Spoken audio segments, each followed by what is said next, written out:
बात कर लेते हैं राजधानी जयपुर की बुलेटिन में। जवाहर नगर में निर्माणाधीन इमारत गिरी, मलबा हटाने का काम लगातार जारी। मलबे में किसी के दबे होने की सूचना नहीं मिली है। 2 मंजिला इमारत की दूसरी मंजिल पर यह काम चल रहा था। जेसीबी की सहायता से मलबा हटाया जा रहा है। एसडीआरएफ, सिविल डिफेंस, नगर निगम और पुलिस की टीम मौके पर तैनात है। मलबे में दबने से कई गाड़ियां क्षतिग्रस्त थी। निर्माण अवैध था। शिकायतों के बाद भी सुनवाई नहीं हुई, ये कह रहे हैं स्थानीय लोग। तो बड़ी बात यह है कि निर्माण अवैध तरीके से चल रहा था और स्थानीय लोग कह रहे हैं कि कई बार शिकायत भी की गई कि अवैध तरीके से निर्माण हो रहा है, बावजूद इसके सुनवाई नहीं हुई। तो 4 तस्वीरें आपके सामने रख रहे हैं। ये हादसे के बाद की 4 तस्वीरें हैं। जैसे ही निर्माणाधीन 2 मंजिला दुकान की ये छत गिरी है, उसके बाद किस तरीके से अफरा तफरी मौके पर हो गई और मलबा हटाने का काम लगातार जारी है। लेकिन राहत की बात ये कि जनहानि नहीं हुई है। मलबे में दबने से कई गाड़ियां भी क्षतिग्रस्त हुई हैं और 2 मंजिला दुकान की दरअसल ये छत गिरी है। निर्माणाधीन ये दुकान जो कि अवैध तरीके से जिसका निर्माण चल रहा था। स्थानीय लोग कह रहे हैं कि शिकायत कई मरतबा की गई लेकिन सुनवाई नहीं हुई।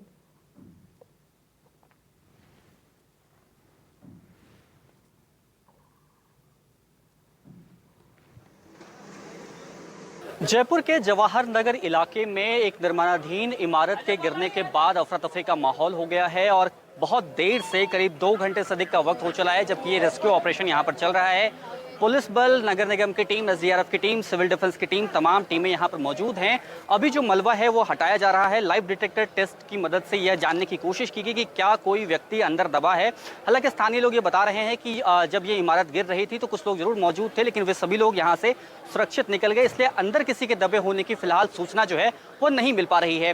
हालांकि इसके ठीक बगल से एक आम रास्ता जो है, पतला सा रास्ता, वो गुजरता था और इसलिए इस बात का संदेह है कि कोई व्यक्ति उस वक्त वहां पर हो सकता है। हालांकि अभी तक इसकी आधिकारिक रूप से पुष्टि नहीं हो पाई है, ये पता नहीं चल पाया है और स्थानीय लोगों में से भी किसी ने ये नहीं बताया है कि किसी के दबे होने की कोई सूचना है। और ये इमारत जो है, इसके नीचे कुछ दुकानें थी, एक जूस की भी दुकान थी जहां पर लोग आते थे। ऐसा भी लोग यहाँ स्थानीय लोग बता रहे हैं कि कई बार इस जो ये निर्माण कार्य चल रहा था इसकी शिकायत उन्होंने नगर निगम के अधिकारियों के साथ की थी, फिर भी कोई सुनवाई नहीं हुई और अंततः आज ये इमारत जो है वो गिर गई। हालांकि अभी तक गनीमत ये है कि किसी के हताहत होने की सूचना नहीं है। पूरा जो रेस्क्यू ऑपरेशन है वो चल रहा है। जब ये समाप्त होगा तभी तस्वीर पूरी तरह से साफ हो पाएगी, लेकिन लाइव डिटेक्टर टेस्ट की मदद से भी ये पता चल पाया है कि अभी तक कोई भी अंदर दबा हुआ नहीं है और हम ये उम्मीद भी करते हैं कि ऐसी ही तस्वीर रहे। अभी रेस्क्यू ऑपरेशन जारी है, कुछ देर और ये चल सकता है, उसके बाद पूरी तस्वीर साफ हो पाएगी। जयपुर से एनडीटीवी के लिए सोमू आनंद। बिल्डिंग का मेंटेनेंस चल रहा था और अभी बारिश का समय था, सीमन थी और उसकी वजह से ये इस पे बिल्डिंग पे लोड आया है और सीमन होने की वजह से बिल्डिंग धराशायी हो गई। शुक्र मानो इसमें अगर दिन में हादसा होता तो आसपास में बड़ा हादसा हो सकता था। किसी की कैजुअलिटी की रिपोर्ट, कोई डेथ्स वगैरह? अभी सर जेसीबी से चेक करवा रहे हैं और अभी हम जब तक पूरा चेक नहीं करेंगे जब तक हम कह नहीं सकते कि कोई दिक्कत है। पूरा चेक करके ही बताएंगे। और इसी पर मेरे साथ ज़्यादा जानकारी लिए सहयोगी सोमू आनंद इस वक्त मौजूद हैं।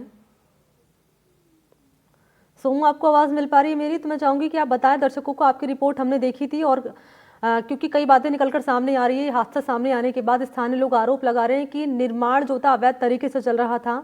कई बार कहा गया इस मामले को लेकर सुनवाई नहीं हुई, तो एक बड़ी लापरवाही यहाँ पर सामने आ रही है। अब जिनकी लापरवाही, उनके खिलाफ तक एक्शन हुआ है?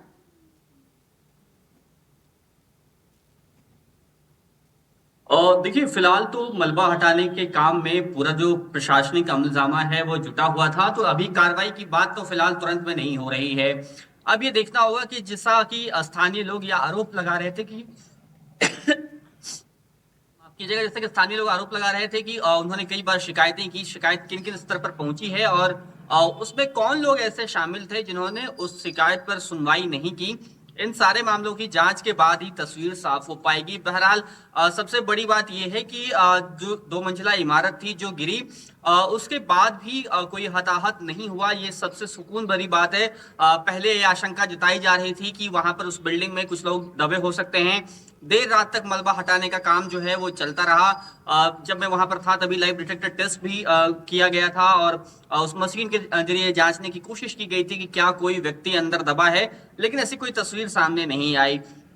अब जो है करीब करीब मलबा हटाने का पूरा काम जो है वो हो चुका है और तमाम टीमें जो है वो लौट चुकी हैं। एसडीआरएफ की टीम, सिविल डिफेंस की टीम, पुलिस बल और तमाम टीमें वहां पर मौजूद थी। बिल्कुल।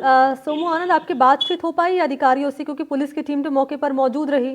क्या कह रहे हैं अधिकारी और जांच के लिए किस बात का इंतजार किया जा रहा है, और लापरवाहों पर एक्शन कब तक होगा, इसका भी इंतजार करना होगा क्या, या फिर इंतजार इस बात का किया जा रहा था कि कोई जनहानि होती उसके बाद अधिकारी एक्शन लेते हैं?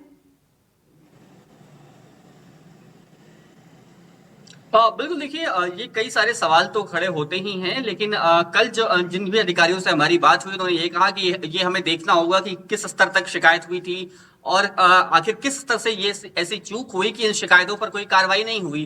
फिलहाल हमारा जो पूरा फोकस है वो यहाँ पर रेस्क्यू ऑपरेशन का है। सारे लोग वहाँ रेस्क्यू ऑपरेशन में व्यस्त थे और अब ये देखने वाली बात होगी कि अब नगर निगम का पूरा प्रशासन जो है इस मामले में किस तरह की कार्रवाई को अंजाम कुल देता है। मिलाकर रटा-रटाया जवाब इस मामले में दिया जा रहा है, क्योंकि एक बड़ी लापरवाही है ये। वो तो अच्छी बात ये रही है कि कोई जनहानि, सोमू आनंद, इसमें सामने नहीं आई है, लेकिन महत्वपूर्ण ये हो जाता है कि क्योंकि रेस्क्यू ऑपरेशन जारी रहा, और कहाँ तक रेस्क्यू ऑपरेशन अब तक पहुंचा है, अपडेट कर दीजिए इसमें आप। और देखिए रेस्क्यू ऑपरेशन अब समाप्त हो चुका है। जो पूरा मलबा हटाने का काम था वह पूरा कर लिया गया है। सारी चीजें जो है वहां पर अभी फिलहाल के लिए जो स्थिति है वो बेहतर वहां पर हो चुकी है। हालांकि जिन लोगों का कुछ नुकसान हुआ है, जिनकी दुकानें थी, उनकी तकलीफ जरूर है, लेकिन अब ये देखना होगा, क्योंकि ऐसा भी बताया जा रहा है कि आसपास कई सारी ऐसी इमारतें हैं, कई सारी ऐसी दुकानें हैं जो मानकों पर खरी नहीं उतरती। तो अब ये देखने वाली बात होगी कि उस पूरे इलाके में किस तरह किससे नगर निगम जो है वो ड्राइव चला करके काम करता है। हालांकि ऐसा दावा जरूर किया जा रहा था कि उस पूरे इलाके में जो आसपास के और दुकान हैं और जो निर्माण कार्य जहां पर चल रहे हैं, या फिर जो निर्माण जहां पर पूरा हो चुका है, उन सबकी वापस से जांच हो सकती है। तो अब ये देखना होगा कि नगर निगम इन सब पर किस तरह की कार्रवाई करता है। यही तो दुख की बात है सोमू आनंद की, कोई हादसा सामने आता है तभी अधिकारी जागते हैं, उससे पहले तो सब कुंभकर्ण की नींद सोए हुए होते हैं। जैसे कि हादसा सामने आया तो अब आगे जो है चिन्हित किया जाएगा कि कहीं ऐसा निर्माणाधीन अवैध तरीके से काम तो नहीं हो रहा है यहाँ पर। लेकिन महत्वपूर्ण एक सवाल मेरा आपसे ये भी रहेगा, और सवाल ये है कि जो ओनर है जो इस दुकान का निर्माण करवा रहा था अवैध तरीके से, उसका अब तक कोई स्टेटमेंट सामने आया है? देखिए, जैसे ही ये बिल्डिंग गिरी और वो जो ओनर हैं, जो संचालक थे उस पूरे जगह के, वो वहां से फरार हो गए, इसलिए उनका साफ तौर पे कोई वर्जन जो है वो सामने नहीं आ पाया है। जो टीमें हैं वह भी इस बात का पता लगाने में आखिर वो कहाँ हैं, ताकि उनकी बात सुनी जा सके। और जिस तरह से शिकायतें उनके खिलाफ की गई थी, जो बातें स्थानीय लोग कह रहे हैं कि बहुत सारी शिकायतें जो है वो की गई थी, तो उन सारी शिकायतों पर किस तरह से उन्होंने मानकों का ध्यान नहीं रखा या फिर रखा, इन सारी चीजों पर तभी स्थिति साफ हो पाएगी, या फिर जो जांच नगर निगम की टीम करेगी उसमें ये साफ हो पाएगा कि जो बिल्डिंग बन रही थी वो आखिर किन किन आधार पर, मानकों पर नहीं थी और किस तरह से उसे अवैध बताया जा रहा है। ठीक है, बहुत शुक्रिया आपका तमाम जानकारी के लिए। तो बड़ी बात यही है कि ओनर जो है दुकान का वो फरार चल रहा है, और पुलिस की टीम कह रही है कि मामले में कार्रवाई होगी। ये बड़ी अपडेट इस मामले में निकलकर सामने